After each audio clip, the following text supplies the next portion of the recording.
하나님 말씀 보겠습니다. 창세기 47장 1절부터 12절까지의 말씀입니다. 창세기 47장 1절부터 12절까지의 말씀 보겠습니다.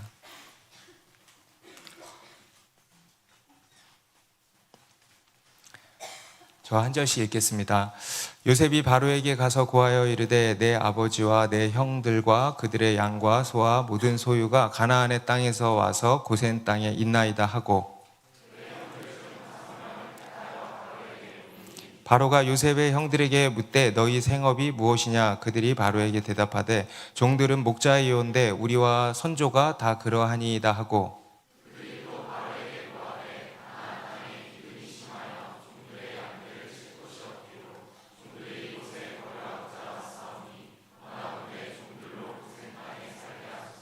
바로가 요셉에게 말하여 이르되 내 아버지와 형들이 내게 왔은즉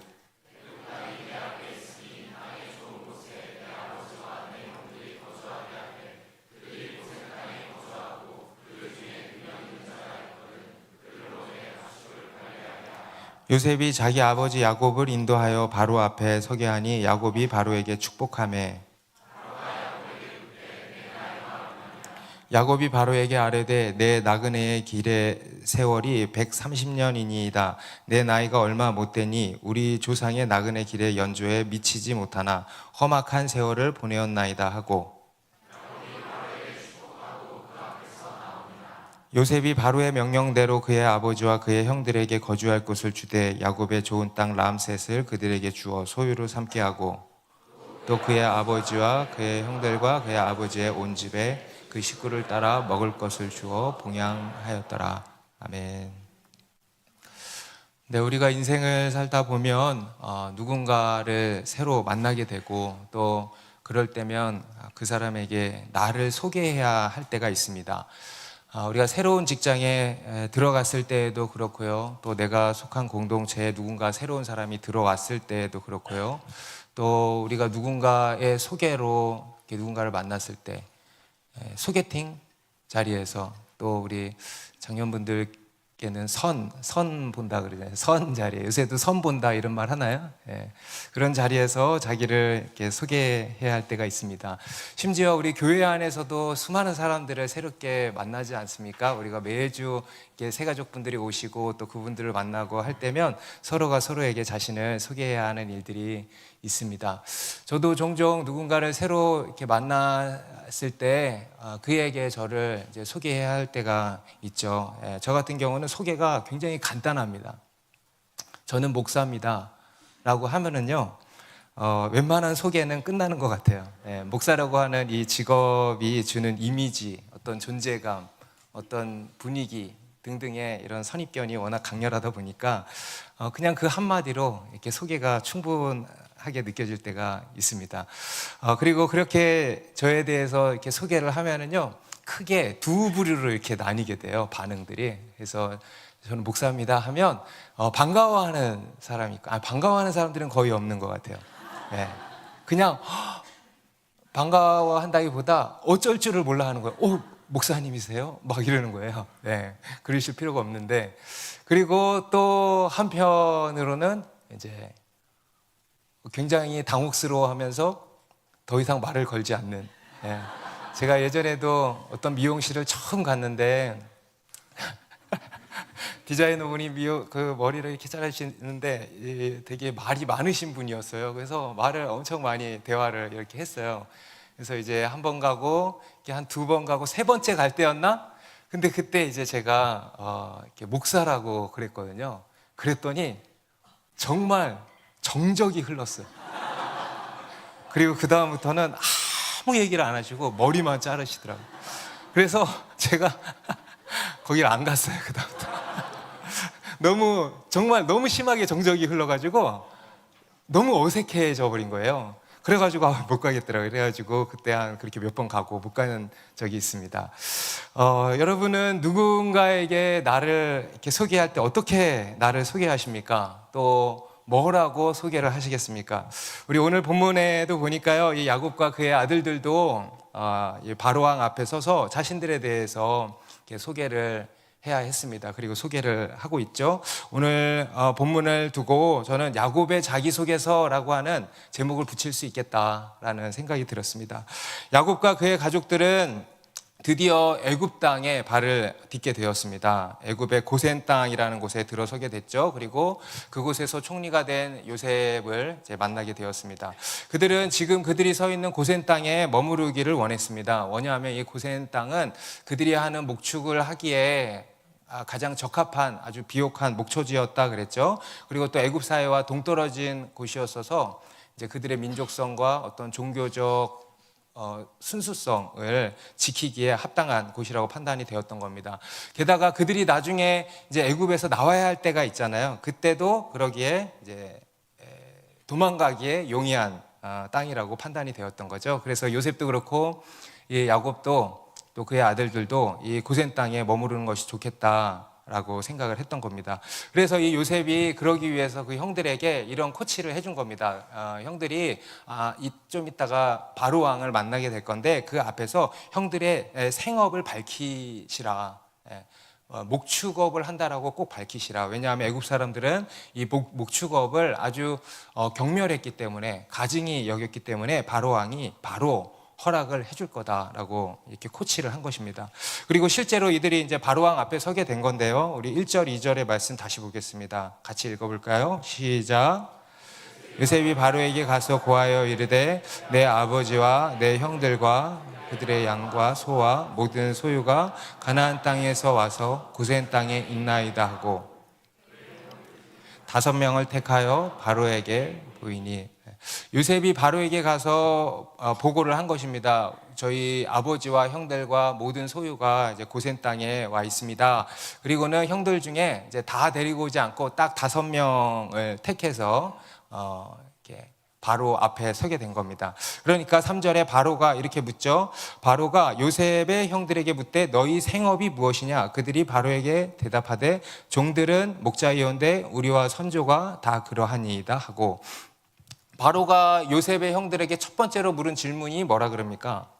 너희 생업, 직업이죠. 너희 직업이 뭐냐? 너희는 뭐 하는 사람들이냐? 이렇게 물은 겁니다. 오늘날에도 우리가 종종 이렇게 만나면 상대에 대해서 가장 먼저 궁금해하고 또 물어보는 것이 무엇입니까? 뭐 하시는 분이세요? 이렇게 묻잖아요. 실례지만 어떤 일 하세요? 이렇게 묻죠. 그리고 그것으로 그 사람을 이제 알고 가늠하고 또 평가하고자 하는 거죠. 물론 그 또한 그 사람의 어떤 한 중요한 일부분이기도 합니다만은 사실 그 사람의 직업으로 여러분 그 사람을 안다는 게 말이 됩니까? 그 사람이 하는 일로 그 사람을 가늠하고 평가할 수 있습니까? 그렇지 않죠. 그런데 우리 인간은 그 사람의 직업으로 그 사람의 하는 일을 가지고 그 사람을 알려고 한다는 겁니다. 그리고 그 사람을 평가하려고 한다는 겁니다. 그리고 자기 스스로도 자신에 대해서 그것으로 포장하고 또 자기를 알리고자 소개하고자 한다는 겁니다. 상당히 아주 세속적인 이 땅을 살아가는 우리 인간의 세속적인 그런 가치관에서 비롯된 생각이라고 할 수 있겠습니다. 그런데 우리 인간의 가치는 그런 것에서 오는 것이 아닙니다. 우리는 우리의 존재 자체로 우리는 존귀한 존재들입니다. 아멘입니까?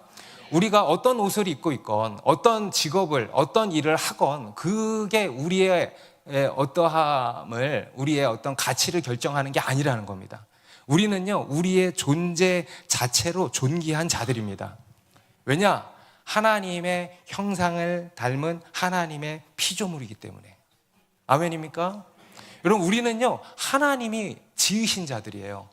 하나님의 그 거룩하신 형상을 따라서 지어진 피조물입니다. 그렇기 때문에 거기에 우리의 가치가 있는 것이죠. 그렇기 때문에 우리가 그 자체로 존귀한 존재라는 것입니다. 특히 우리 그리스도인은 더더욱 그렇죠. 우리 그리스도인은요 예수 그리스도의 피값으로 구원받은 하나님의 자녀인 거잖아요. 아멘입니까? 예, 그 하나님의 자녀됨이라고 하는 것에 우리의 존재의 가치가 있는 것입니다. 그런데 이 세상은 그것에서 우리의 존재 가치를 찾는 것이 아니고 우리가 입고 있는 옷, 겉옷, 직업 이런 것에서 우리의 가치를 찾는다라는 겁니다. 이거는요 예나 지금이나 지금 똑같다라는 겁니다. 오늘 이 바로 왕도 요셉의 형들에게 가장 먼저 물은 게 뭐냐면 니네 직업이 뭐냐 이거예요. 그걸로 그들의 어떠함을 결정하고 규정하고 또 평가하려고 했다라는 것입니다. 그런데 이들이 이제 그러죠. 종들은 목자이온데 우리와 선조가 다 그러합니다. 우리들은 목자입니다. 그 당시 애굽 사회에서 가장 천박하게 가증하게 여겨지는 직업이라고 했죠. 그들의 직업이 주는 이 강한 어떤 선입견이 있었던 것이고요. 그 선입견으로 그들을 평가하고 규정짓고 그들을 이제 대하는 것이었습니다. 그런데 오늘 본문에서 나오는 이 목자라는 직업에는요, 또 한 가지 아주 특별한 의미, 특별한 이미지를 담고 있다고 할 수 있겠습니다. 아마 이 야곱의 집은 대대로 목축을 했다 그러잖아요. 그런데 그 목축을 하면서 이들은 양떼, 소떼 또는 그 외의 가축떼들을 돌보면서 이들은 무슨 깨달음이 있었을까요? 바로 하나님과 자신들의 관계에 대한 여러 깨달음들이 있었을 것입니다. 상당히 비슷한 면이 있는 거 아닙니까? 그래서 그들과 양들의 관계 속에서 하나님과 그들 간의 관계를 보게 되었을 거라는 겁니다. 어떻게 알 수 있냐면 우리 성경을 보면 알 수 있습니다. 여러분 성경에 보면요, 제가 성경에 목자라고 검색을 해봤거든요. 그러니까 엄청 많이 나와요. 여러분 성경에는 이 목자의 이미지가 굉장히 많이 나옵니다. 하나님에 대한 대표적인 비유로 이 목자의 이미지가 나옵니다. 그것이 뭐냐면 바로 그들의 생업으로 인한 그런 고백들일 거라고 저는 생각합니다. 우리 이사야서 40장 11절에도 보면요, 같이 읽어볼까요? 시작. 그는 목자같이 양떼를 먹이시며 어린 양을 그 팔로 모아 품에 안으시며 젖먹이는 암컷들을 온순히 인도하시로다. 여기서 그는 누굴까요? 그는 여호와 하나님이시죠. 우리 하나님께서 목자같이 양떼를 먹이시며 품에 안으시며 인도하신다라는 거예요. 우리 지난 본문에서도 목자에 대한 이야기 했잖아요. 하나님이 우리의 목자가 되어주신다. 그죠? 우리 시편에도 보면 하나님을 목자로 비유해서 그분의 어떠하심을 노래하는 것들이 많이 나와요. 가장 대표적인 게 다윗의 시 시편 23편 말씀이죠. 여호와는 나의 목자시니 내게 부족함이 없으리로다. 여러분 다윗의 직업도 뭐였습니까? 목자였습니다. 다윗은요 양떼를 치면서 그것을 경험하면서 무엇을 깨달았을까요? 바로 하나님이 나를 이렇게 돌보시는구나, 나를 이렇게 치시는구나 하는 하나님과 자신과의 관계를 이렇게 보게 되었을 것입니다. 저는 이 또한 하나님의 섭리라는 생각을 합니다. 하나님께서 이 아브라함, 이삭, 야곱 이들을 부르시고 또 그들에게 목자라는 직업을 주셨잖아요. 와, 왜 하필 다른 직업들도 많을 텐데 목자를 하게 하셨을까? 농부가 되게 하실 수도 있었는데 왜 목자를 하게 하셨을까? 이 또한 하나님의 섭리라는 생각이 듭니다. 그래서 이들은 자신들이 양떼를 치면서 그 속에서 하나님과 자신들과의 이런 관계를 보게 되었고, 하나님이 어떤 분이신지 그리고 또 자기들이 얼마나 이런 양 같은 존재들인지에 대해서 깨닫게 되었을 거라는 겁니다. 지금 그들이 애굽 땅에 오게 됐잖아요. 이것도 뭡니까? 목자 되신 하나님께서 그들을 푸른 초장으로 쉴만한 물가로 이렇게 인도하신 거 아니겠습니까? 아멘입니까? 예수님께서도 자신에 대해서 소개하실 때 여러 비유를 드셨는데 그 중에 하나가 뭐였습니까? 나는 선한 목자라. 또 나는 양의 문이라 다 까먹었어요. 여러분 양의 문이 뭔지 아시죠? 그 당시에는 이런 여다지 미다지 문이 없고 사람이 문이었다 그랬잖아요. 이제 목자가 문이었다 그랬잖아요. 마찬가지 목자다. 예수님께서도 자신을 선한 목자다, 좋은 목자다 이렇게 비유를 드시면서 예수님과 우리와의 관계를 이렇게 보여주셨습니다. 오늘 본문에서도 이제 그런 이미지를 이제 보여주고 있는 겁니다. 목자의 이미지입니다. 하나님께서 우리의 목자가 되어주신다는 겁니다. 여러분 이게요 우리의 첫 번째 자기소개예요. 나는 누구인가? 나는 하나님이 나의 목자가 되시는 인생이다. 나의 인생은 하나님이 목자가 되시는 인생이다. 하나님의 인도함을 받고 또 하나님의 공급과 돌봄을 받고 하나님이 책임져 주시는 인생이다 라는 겁니다. 곧 우리는 하나님의 어린 양, 하나님의 자녀라는 거예요. 할렐루야. 여러분이 누구라고요? 우리 좌우에 계신 분들에게 물어보세요. 당신은 누구십니까? 저는 하나님의 양입니다. 저는 그분이 책임지십니다. 여러분 대단한 사람들이죠? 이게 우리 그리스도인의 첫 번째 자기소개입니다. 하나님께서는 우리의 좋은 목자가 되셔서 우리를 푸른 초장으로 또 쉴만한 물가로 인도를 하십니다. 아멘. 우리 오늘 간증한 자매님도 이렇게 다 인도를 해주시잖아요. 그죠? 그래서 좋은 여행지로도 인도해 주시고 그 취향에 맞게 이렇게 다 인도해 주시잖아요. 그런데 하나님께서는요, 우리를 푸른 초장, 쉴만한 물가로도 인도하시지만 그리로만 인도하시는 것이 아니고 때로는 사망의 음침한 골짜기로도 인도를 하신다는 겁니다. 우리 시편 23편 4절의 말씀 같이 읽습니다. 시작. 내가 사망의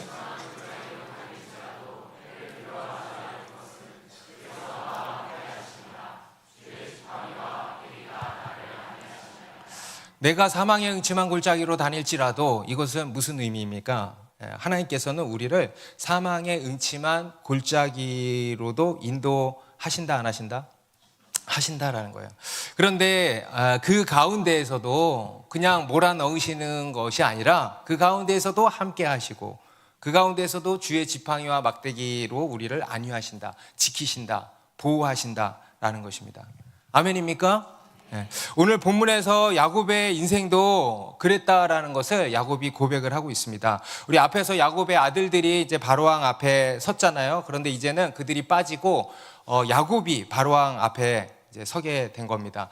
그리고 야곱도 자신에 대해서 소개를 하는데요, 그는 자신의 인생이 어떠했는지에 대해서 짤막하게 소개를 하고 있죠. 우리 8절 9절 말씀. 바로가 야곱에게 묻되 네 나이가 얼마냐? 야곱이 바로에게 아뢰되 내 나그네 길의 세월이 130년이니이다. 내 나이가 얼마 못되니 우리 조상의 나그네 길의 연조에 미치지 못하나 험악한 세월을 보내었나이다 하고, 바로가 야곱에게 묻습니다. 두 번째 질문이에요. 뭡니까?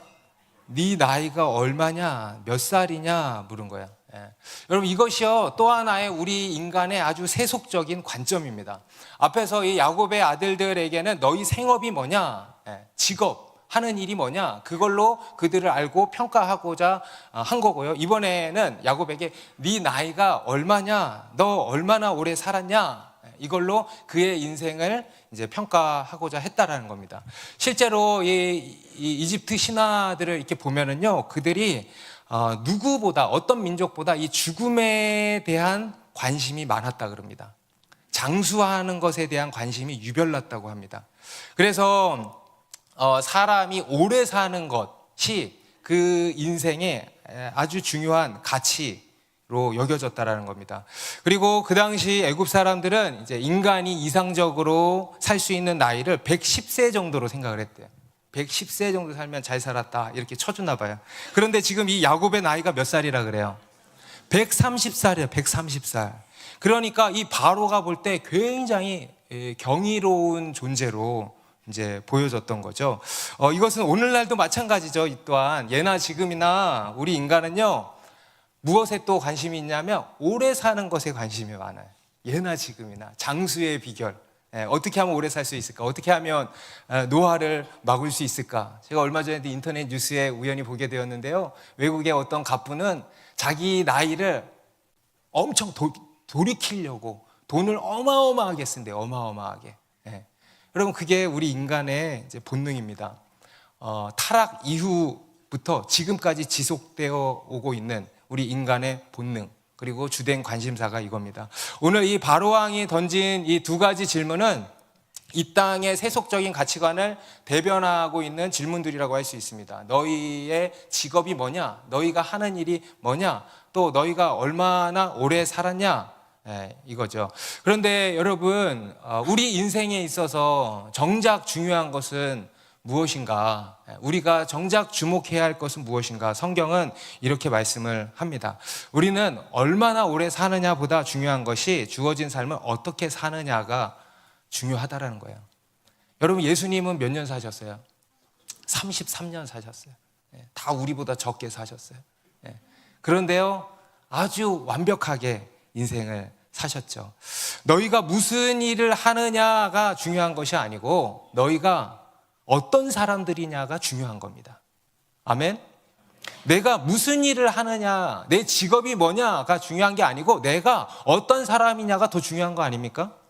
그리고 너희가 얼마나 살았냐가 중요한 게 아니고 얼마나 오래 살았냐가 중요한 게 아니고 너희가 어떻게 살았냐가 중요하다는 거예요. 그게 우리 인생을 향한 성경이 던지는 질문이라는 겁니다. 오늘 이 야곱도 바로의 질문에 이렇게 답변을 한 겁니다. 네가 몇 살이냐 하니까 이제 그에 대해서 답하면서 또한 이렇게 이야기를 합니다. 내 나그네 길의 세월이 130년이니이다. 내 나이가 얼마 못되니 우리 조상의 나그네 길의 연주에 미치지 못하나 험악한 세월을 보내었나이다. 기가 막히죠. 제가 130살밖에 안 됩니다. 100살, 이게 겸손인지 겸손을 가장한 자랑인지 제가 130살밖에 안 됩니다. 그것은 우리 조상들에 비하면 얼마 안 되는 것이죠. 이렇게 이야기를 하는 겁니다. 실제로 보면 아브라함이요 175년을 살았고 또 이삭은 180년을 살았죠. 그러니까 진짜 이제 얼마 못 되는 게 맞죠. 그런데 이제 여기서 중요한 것은 나이가 아니고 야곱이 이야기하고자 하는 것은 숫자가 아니고요. 그가 어떤 인생을 살았냐에 방점이 있는 것이죠. 야곱은 단순히 자신의 나이만 소개하는 것이 아니고 자기가 어떤 인생을 살아왔는지에 대해서 소개를 하고 있습니다. 먼저 그는요 자신이 이제 나그네임을 분명히 밝히고 있죠. 저의 인생은 나그네 인생이었습니다. 실제로 그들은 조상 아브라함 때부터 이제 이방 땅에 와가지고 여기저기 옮겨 다니는 그런 나그네와 같은 삶을 이제 살기도 했죠. 우리 창세기 23장 4절에도 보면 아브라함이 헷 족속에게 사라의 무덤을 살려고 할 때 이제 이렇게 고백을 합니다. 나는 당신들 중에 나그네요 거류하는 자니. 나그네라는 겁니다. 자기들은 거류하는 자다라고 소개를 하고 있는 겁니다. 오늘날로 치면요 자기 집이 없어요. 자가가 없고 여기저기 새빵살이를 하면서 살아오고 있다, 이런 이야기가 되겠죠. 게다가 이 야곱은 이제 더더욱 그랬습니다. 이 야곱은요 아브라함, 이삭보다 훨씬 더 나그네처럼 살았어요. 그래서 가나안, 부엘세바죠. 부엘세바에 살다가 외삼촌이 있는 하란으로 갔다가 다시 세겜으로 왔다가 다시 헤브론으로 왔다가 이제는 애굽으로까지 이제 오게 된 거죠. 오르락 내리락 이렇게 했던 것입니다. 그런데 이것은 이제 야곱의 인생만이 아니고 이 또한 무엇을 보여주는 것이냐면 우리 그리스도인의 모습, 아니 이 땅을 사는 우리 인간, 모든 인간의 모습을 보여주는 겁니다. 이 땅을 사는 우리의 인생은요 모두 나그네 인생이라는 거예요. 여러분, 우리가 이 땅에서 영원히 사는 게 아니지 않습니까? 이 땅에서 영원히 사는 게 아니지 않습니까? 기껏 해봐야 몇십 년 사는 거 아니겠습니까? 잠시 잠깐 거류하는 그런 나그네 같은 인생이라는 것을 보여주는 겁니다. 그런데 우리 인간은 그에 대해서도 이 땅에 영원히 살 것처럼 생각하면서 살아가고 있다는 겁니다. 그래서 이 땅에 모든 가치를, 모든 보물을 이 땅에 쌓으면서 살아가는 거죠. 여러분, 이게 우리 인간의 어리석음이라고 하는 겁니다. 그런데 우리의 이 땅에서의 인생은 나그네라는 거예요. 그것을 알라는 거예요. 이게 바로 우리에게 있어야 하는 인생의 지혜다. 진짜는 하늘에 있다는 것을 알라는 겁니다. 아멘입니까? 그래서 여러분, 우리의 모든 가치를 어디에 쌓아야 되냐? 보물을 하늘에 쌓아야 된다는 거예요. 그것을 아는 게 진짜 인생의 지혜라는 거예요. 여러분, 이러한 지혜가 다 있기를 바랍니다. 그리고 이러한 지혜로 살기를 바랍니다. 우리 히브리서 11장 13절에도 보면요, 같이 읽습니다. 시작. 이 사람들은 다 믿음을 따라 죽었으며 약속을 받지 못하였으되 그것들을 멀리서 보고 환영하며 또 땅에서는 외국인과 나그네임을 증언하였으니, 우리 성경에 나오는 모든 믿음의 사람들의 인생이 다 그와 같았다라는 거예요. 나그네, 외국인, 나그네. 여러분 한국 사람 아니에요. 여러분 외국인이에요. 내국인 아니에요. 외국인이에요. 아멘? 예, 여러분, 우리의 진짜 나라는 어디에 있어요? 하늘에 있어요. 여기에 잠깐 외국인으로 와서 살고 있다는 거예요. 나그네로 와서 살고 있다는 거예요. 여러분, 그러한 의식이 바로 믿음입니다. 그래서 우리 성경에 나오는 모든 믿음의 사람들이요, 다 그러한 삶을 살았다는 거예요. 자신들이 외국인과 나그네임을 증언하는 삶, 이러한 삶을 살기를 바랍니다. 우리 아브라함, 이삭, 야곱은 모두 나그네의 인생을 살아온 것입니다. 하나님의 약속만 바라보고요, 또 하나님만 의지하고 하나님만 따르는 이런 삶을 살아온 겁니다. 그리고 그러면서 이런저런 갖은 고생들을 이렇게 많이 하게 되었던 거죠. 우리 9절 마지막에 보니까 야곱이 어떤 세월을 보냈대요? 험악한 세월을 보냈다고 하지 않습니까? 내 나이가 얼마 못 되니 우리 조상의 나그네 길에 연주에 미치지 못하나 험악한 세월을 보내었나이다. 이게 야곱의 자기소개였습니다. 저는 험악한 세월을 보냈습니다. 어릴 적부터 아버지의 엄청난 차별을 받았죠. 그리고 그러다가 형으로부터 이제 도망가서 외삼촌 라반의 집에 가서 억울한 삶을 살았습니다. 그리고 또 세겜 땅에서 딸 디나가 봉변을 당하게 되었고, 또 그로 인해서 큰 그런 살육이 일어나게 됐고, 그리고 사랑하는 라헬 아내를 잃게 됐고, 그리고 사랑하는 아들 요셉과도 이별해야 했습니다. 그리고 지금 또 극심한 기근도 이렇게 겪게 됐죠. 아주 고통과 눈물로 얼룩진 이런 고난의 날들을 보냈다는 겁니다. 그것을 회고하면서 자신의 인생을 한마디로 표현을 이렇게 한 겁니다. 험악한 세월을 보내었나이다. 그런데 이것은요, 그냥 문자 그대로 그냥 고생 직살나게 했습니다 라는 이야기가 아니죠. 그냥 문자 그대로 험악한 세월을 보냈다라는 것이 아니고요, 그 사이에 생략되어 있는 게 있어요. 행간에 담겨 있는 특별한 인생의 스토리가 있다라는 겁니다. 바로 하나님과 함께한, 한번 따라해보세요. 하나님과 함께한 험악한 세월을 보냈다. 그의 인생은 비록 험악한 세월이었지만 그 가운데에서 하나님이 그와 함께 하시고 도우셨다는 거예요. 그 하나님의 선하신, 그 하나님의 놀라운 은혜, 페이버를 경험하게 되었다라는 것입니다. 그러니까 하나님과 함께하는 인생의 스토리가 있었다는 거예요. 하나님과 평생 함께 해온 인생이었다라고 소개를 하고 있는 겁니다. 여러분, 이게 야곱의 인생이었고요, 또 우리 그리스도인의 인생이 또한 그와 같습니다. 여러분, 우리의 인생은 고난 그 자체이죠. 고통 그 자체입니다. 오늘 이 야곱의 험악한 세월은요, 야곱만이 아니고 또한 우리 모든 인생을 보여주는 것이기도 합니다. 이 세상에 고난이 없는 사람은 인생은 하나도 없습니다. 우리의 인생은요, 그 자체로 고통이라고 할 수 있습니다. 우리 그리스도인도 마찬가지죠. 우리가 예수 믿으면 고난이 사라지거나 피할 수 있거나 이런 게 아닙니다. 오히려 예수 믿음으로 우리가 겪게 되는 고난이 있다고 말씀하지 않습니까? 그런데 한 가지 놀라운 사실이 뭐냐 하면요, 우리 예수 믿는 인생에는요, 고난의 의미가 특별해진다는 거예요. 아멘. 하나님께서는 우리의 고난까지도 선을 이루는 재료로 사용하신다는 거예요. 고난까지도 사용하신다는 거예요. 세상 사람들에게 이 고난은요, 불행한 것이죠. 불행의 요인이 되는 거죠. 두려움의 대상이 되는 거죠. 그런데 우리 그리스도인에게 이 고난은 하나님이 선을 이루시는 또 하나의 재료가 된다는 거예요. 우리는 이 고난 속에서 하나님을 만나게 되는 것입니다. 그리고 이 고난 속에서 하나님의 사랑과 은혜와 위로를 경험하게 되는 것입니다. 그리고 또 이 고난을 통해서 우리가 변화되고 성숙되고 또 영광스러워져 가는 것입니다. 그래서 우리에게 이 고난은 또 다른 축복이 된다는 거예요. 믿으십니까? 하나님의 변장된 축복, 또 다른 우리의 큰 자원이 된다는 것입니다. 이것이 이 고난을 향한 우리 하나님의 신비인 것입니다. 여러분, 우리나라도 지금 고난 중에 있지만은요, 그것이 축복이 될 줄로 믿습니다.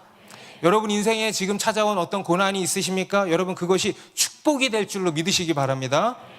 우리 로마서 5장 3절 4절도 이렇게 말씀을 하는 겁니다. 같이 읽습니다. 시작.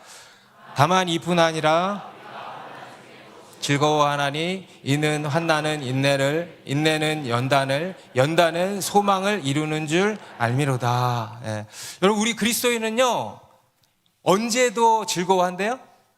환난 중에도 즐거워할 수 있다는 거예요. 즐거워할 수 있는 분명한 이유가 있다는 거예요. 뭐냐? 환난이 인내를, 인내가 연단을, 연단이 소망을 이루는 것을 알기 때문이다라는 거예요. 다시 말해서 고난이 하나님께서 선을 이루시는 중요한 재료가 되는 것을 알기 때문이다.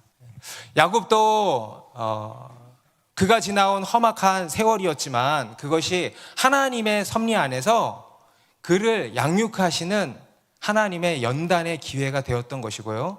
오직 하나님만 의뢰하도록 하기 위한 성화의 기간으로 삼으셨다라는 겁니다.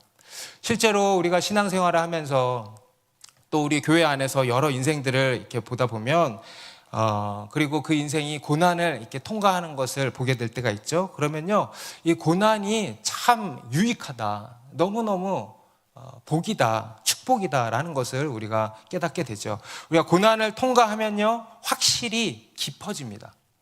우리의 믿음이, 또 우리의 인격이 확실히 깊어지고 넓어지고 또 성장하고 성숙되어져 가는 것을 보게 된다는 겁니다. 우리 얼마 전에도 올해 참 저희 교회 출산이 그동안 많았는데 올해는 참 유산이 안타깝게도 많았던 것 같아요. 얼마 전에도 우리 한 커플이 이제 오랫동안 임신을 기다렸는데 임신이 된 거예요. 너무 기뻤어요. 너무 축하할 일이었죠. 그런데 그만 또 이제 잘못되게 된 겁니다.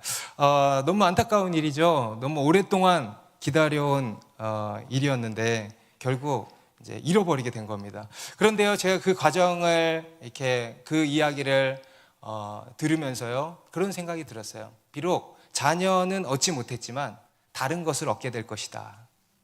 할렐루야. 네, 다른 거를 얻게 될 거다. 제가 그 형제님한테 그랬어요. 더 깊어지겠다. 더 깊어질 거라는 거예요. 네. 여러분, 우리가 어떤 일에 있어서 단번에 잘 되면 좋겠죠. 늘 내가 원하는 대로 성공되면 좋겠죠. 자녀도 한 번에 이렇게 잘 낳으면 좋겠죠. 물론 좋습니다. 물론 정말 그러기를 바랍니다. 그런데요, 그것만 좋은 게 아니라는 거예요. 때로는 실패하고, 때로는 어려움을 겪고, 때로는 험악한 세월을 보내는 것도 굉장히 큰, 아니 더 큰 유익이 된다는 것입니다. 우리가 생각지 못하는 더 좋은 것을 얻게 된다는 거예요. 바로 영적인 성장, 믿음의 성장을 얻게 된다는 겁니다. 여러분, 우리의 믿음에는요, 이것을 아셔야 됩니다. 우리의 믿음에는 깊이라는 것이 있습니다. 또 우리의 믿음에는 너비라는 것이 있습니다. 그냥 단순히 믿습니다, 그냥 강하게 믿고 세게 믿는 게 다가 아니에요. 우리의 믿음에는요, 믿음의 깊이라는 것이 있다는 겁니다. 그리고 믿음의 너비라는 것이 있고요, 또 믿음의 무게, 또 믿음의 농도라는 것이 있어요. 그런데 그것은 어떻게 완성되어져 가는가? 바로 실패를 통해서 완성돼. 실패. 내가 원하는 대로 되지 않는 실패. 그걸 우리는 고난이라 그러죠. 험악한 세월. 그 시간을 통해서 그런 일들이 이루어지는 거예요. 그래서요, 우리가 고난을 통과하면 깊어진다는 거예요. 넓어진다는 거예요. 그것은요, 오직 우리가 이러한 고난을 통과할 때에만 이루어지는 하나님이 우리에게 주시는 선물이라는 것입니다. 그리고 그러한 인생에 어떠한 특별한 빛이 이렇게 뿜어져 나오는 것입니다. 영적인 내공이라고 할까요? 오늘 야곱도 보십시오. 그의 이 구절에 담겨 있는 이 짧은 한마디 속에 엄청난 내공이 느껴지지 않습니까? 그의 이 엄청난 믿음의 깊이와 너비와 무게가 느껴지지 않습니까? 여러분, 이 구절의 야곱의 고백은요, 참 대단한 고백입니다. 우리가 짧은 고백이지만 행간을 읽을 수 있어야 하는 그런 구절입니다. 짧은 한마디 고백이지만 굉장히 깊고요, 또 굉장히 넓고 무게가 있다는 겁니다. 다시 말해서 야곱의 인생에 어떤 특별한 권위가 주어져 있다는 거예요. 특별한 권위. 오늘 본문은 하나님과 함께 해온 험악한 인생을 거쳐온 그러한 인생에는요, 특별한 권위가 주어진다라고도 말씀을 하고 있습니다. 우리 10절에 야곱이 바로와 이야기를 나누고 나올 때 어떻게 했다 그래요? 우리 10절에 보니까 야곱이 바로에게 축복하고 그 앞에서 나왔다. 우리 앞에 7절에도 보니까요, 바로를 만났을 때도 처음에 야곱이 바로를 축복했다고 나오고요. 그리고 이 바로에게서 나올 때도 이제 축복을 했다라고 나오고 있습니다. 여러분, 좀 이상하지 않습니까? 여러분, 지금 누가 누구를 축복해야 마땅합니까? 바로가 야곱을 축복해야 마땅하지 않나요? 여러 사회적 지위로 보나 힘으로 보나 뭐로 보나 바로가 야곱을 축복해야 마땅합니다. 그런데요, 그게 아니고 야곱이 바로를 축복했다는 거예요. 사회적으로 또 이 세상적으로 바로가 훨씬 더 위이지만 권세자이지만 영적으로는 야곱에게 권위가 있었다는 거예요. 야곱에게 하늘의 축복권, 하늘의 권세가 야곱에게 있었다는 것입니다. 아멘. 여러분, 이게 바로 우리 그리스도인입니다. 우리 그리스도인에게는 이러한 하늘의 권세가 있습니다. 하나님의 자녀로서의 권세. 할렐루야. 여러분, 우리는 권세 있는 자들이에요. 우리 베드로전서 2장 9절에도 나오죠. 같이 읽습니다. 시작. 그러나 너희는 택하신 족속이요 왕같은 제사장들이요 거룩한 나라요 그의 소유가 된 백성이니 이는 너희를 어두운 데서 불러내어 그의 기이한 빛에 들어가게 하신 이의 아름다운 덕을 선포하게 하려 하심이라. 여러분, 이게 우리 그리스도인입니다. 우리 그리스도인은 비록 세상 신분은 권세 아래에 있지만 영적 신분은 왕같은 왕이고 제사장이라는 거예요. 그래서 이 세상 권세자들보다 높다는 거예요. 할렐루야. 여러분, 교회는요, 이 세상 위에 있습니다. 만물 위에 있습니다. 여러분, 우리 그리스도인은요, 누구보다 높습니다. 할렐루야. 네. 그리고 우리가 살아온 또 험악한 세월 속에서 하나님을 만나고 경험하고 또 동행해온 그런 믿음의 깊이와 너비와 무게에 따른 영적인 권위가 이제 주어진다는 겁니다. 다시 말해서 하나님의 특별한 은혜, 페이버라고도 우리가 이야기를 하죠. 그런 페이버가 주어진다는 겁니다. 그리고 그러한 영적인 권위로 이 세상의 주변에 하나님의 은혜와 복을 흘려보내는 선한 영향력을 끼치는 열방의 복이 된다는 겁니다. 우리 오늘 본문 마지막 11절 12절도 같이 읽겠습니다. 시작. 요셉이 바로의 명령대로 그의 아버지와 그의 형들에게 거주할 곳을 주되 애굽의 좋은 땅 람셋을 그들에게 주어 소유로 삼게 하고 또 그의 아버지와 그의 형들과 그의 아버지의 온 집에 그 식구를 따라 먹을 것을 주어 봉양하였더라. 이제 그대로 실행이 다 된 거죠. 그래서 애굽의 좋은 땅 람셋. 람셋은 이제 고센 땅을 람셋이라고 하는 겁니다. 우리 출애굽기 1장에서는 이제 람셋이라고 이제 명칭이 나오고 여기서도 그렇게 이야기를 하고 있는데 고센 땅입니다. 고센 땅을 줬다는 거예요. 그리고 모든 식구들에게 먹을 것을 주어 봉양했다 그러죠. 그들의 모든 필요를 채워주고 이렇게 돌봐주었다. 은혜죠, 은혜입니다. 어떻게 이렇게 된 거예요? 요셉 때문에. 곧 은혜라는 거예요. 하나님의 페이버를 보여주고 있는 겁니다. 우리 시편, 아까도 이야기했던 시편 23편 5절 6절 말씀 같이 읽습니다. 시작. 주께서 내 원수의 목전에서 내게 상을 차려주시고 기름을 내 머리에 부으셨으니 내 잔이 넘치나이다. 내 평생의 선하심과 인자하심이 반드시 나를 따르리니 내가 여호와의 집에 영원히 살리로다. 오늘 이 야곱을 두고 하시는 말씀 같지 않습니까? 제가 오늘 설교를 딱 준비를 하는데요, 이 시편 23편이랑 너무 맥이 통하는 거예요. 오늘 이 야곱의 인생을 두고 하시는 말씀 같아요. 하나님께서 내 원수의 목전에서 상을 차려주시고, 여기서의 상은 밥상인 거 아시죠? 진수성찬을 차려주신다는 거예요. 정말 그러고 계시는 거 아닙니까? 그리고 내 머리에 기름을 부으셨으니 내 잔이 넘치나이다. 그리고 이제 이렇게 고백을 합니다. 내 평생의 선하심과 인자하심이 반드시 나를 따르리니. 내 평생의 선하심과 인자하심이 반드시 나를 따르리니. 나를 계속 따라온다는 거예요. 너무 좋은 말씀 아니에요? 제가 정말 좋아하는 구절 중에 하나입니다. 내 평생의 선하심과 인자하심이 반드시 나를 따르리니. 하나님의 페이버, 하나님의 페이버가 평생에 따르는 인생. 여러분, 이러한 복된 인생 되시기 바랍니다. 여러분, 이게 복이에요. 하나님의 페이버가 늘 따라온다는 거예요. 계속 따라온다는 거예요. 내가 도망가도 따라온다는 거예요.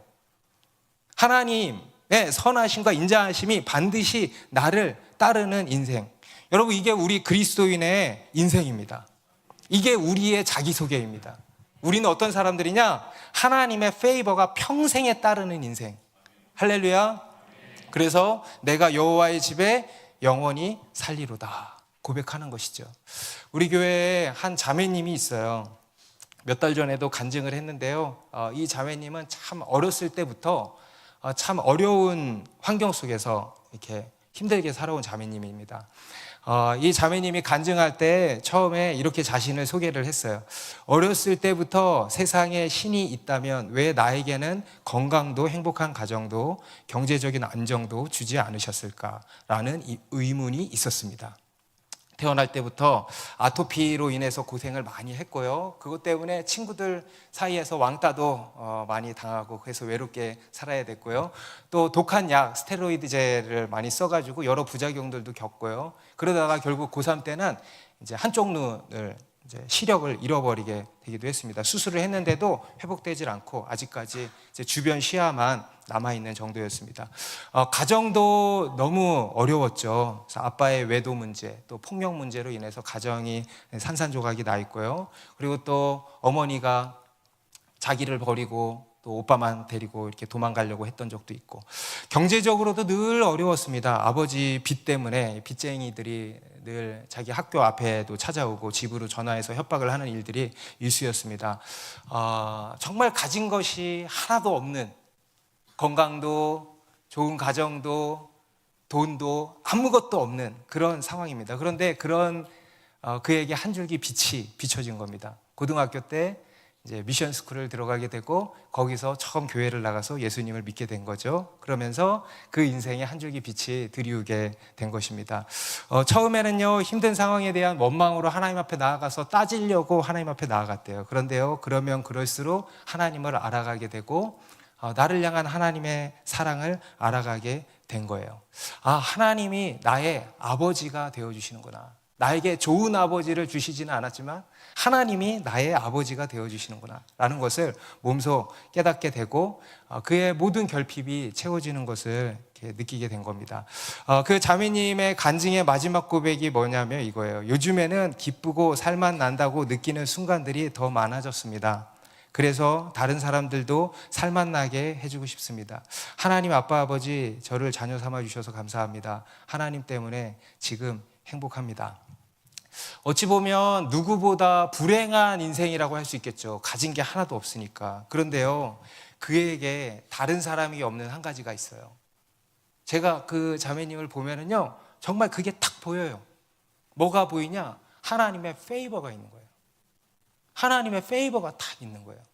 본인은 아마 모를 수 있어요. 그런데요, 제가 보면은 딱 그게 보여요. 목소리도요, 엄청 가냘퍼요. 엄청 가냘퍼요. 그런데요, 얼마 전에 10시 기도하는데 기도가 그렇게 강력하게 들리더라고. 그 가냘프게 방언으로 기도하는데요, 이게 누구 소리지? 제가 너무 강력하게 들려서 누구 소리지 봤더니 그 자매님인 거예요. 너무 약하지만 강한 거예요. 이것저것이 하나도 없어 보이지만 그 누구에게 없는 하나님의 놀라운 페이버가 있는 거예요. 제가 볼 때도 너무 부럽고 질투가 날 정도로 보이는 거예요. 근데 그 자매님이 여기 가까이에 있는 여러분들 잘 아시는 기독교 출판사에서 지금 근무하고 있거든요. 그 대표님도 여러분 잘 아실 거예요.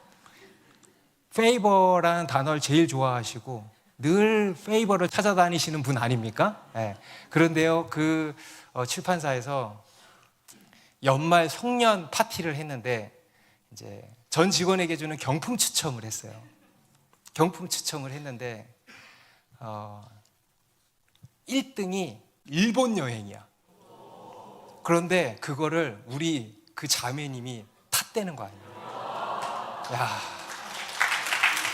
근데 그 자매님이 그런 거예요. 엄마랑 제주도도 한번 못 가봤대. 네. 하나님이 그 자매님 여행 보내주려고 그거 하게 하셨던 것 같아. 네. 그런데요, 제가 그 자매님 만나서 그랬어요. 다른 데서 상 탔다, 탔냐? 그러고 말하지. 뭐 상 탔다, 뭐 해왔다, 그러면 그런갑다. 근데요, 제가 너무 기뻤다. 왜 기뻤냐? 하나님의 페이버에 1등 먹은 거 아니야. 그죠? 그게 단순히 뽑기가 아니에요. 저는 그렇게 생각합니다. 하나님의 은혜에 있어서 1등 먹은 거, 제일로 잘한 거다. 제가 너무 기쁘다고 이렇게 격려를 해주었습니다. 여러분, 마태복음 5장에 보면요, 예수님께서 복이란 무엇인가에 대해서 말씀을 하죠. 팔복. 우리 마태복음 5장 3절부터 5절만 읽겠습니다. 심령이 가난한 자는 복이 있나니 천국이 그들의 것이며, 애통하는 자는 복이 있나니 그들이 위로를 받을 것이며, 온유한 자는 복이 있나니 그들이 땅을 기업으로 받을 것이며. 팔복, 8가지 복이죠. 영어로 하면 favor라고 할 수 있어요. 8가지 favor. 어떤 사람에게 하나님의 favor가 주어지는가? 바로 심령이 가난한 자에게, 바로 애통하는 자에게 하나님의 페이버가 주어진다는 거예요. 여러분, 지금 가난하십니까? 여러분, 지금 기근과 결핍 가운데 혹시 계십니까? 여러분, 기뻐하십시오. 그 자리에 하나님의 페이버가 있다는 거예요. 여러분, 고통 중에 있고 애통함 중에 있으십니까? 그럼 기뻐하십시오. 그 가운데 하나님의 위로, 하나님의 페이버가 있다는 거예요. 여러분, 온유함으로 누군가에게 무언가를 빼앗겼습니까? 누군가에게 무릎을 꿇었습니까? 또는 누군가에게 양보하셨습니까? 그러면 기뻐하십시오. 그런 가운데 하나님의 페이버가 있다는 거예요. 그리고 반대로 여러분, 부요함 가운데 계십니까? 그것은 너무 슬픈 일입니다. 여러분, 어떤 세상으로 인한 평온함과 기쁨 가운데 젖어 계십니까? 그것은요, 너무 불행한 일입니다. 왜냐? 하나님의 페이버를 경험할 수 없기 때문에 그런 거죠. 여러분, 우리 그리스도인은 어떤 사람들인가? 바로 하나님의 페이버로 살아가는 자들입니다.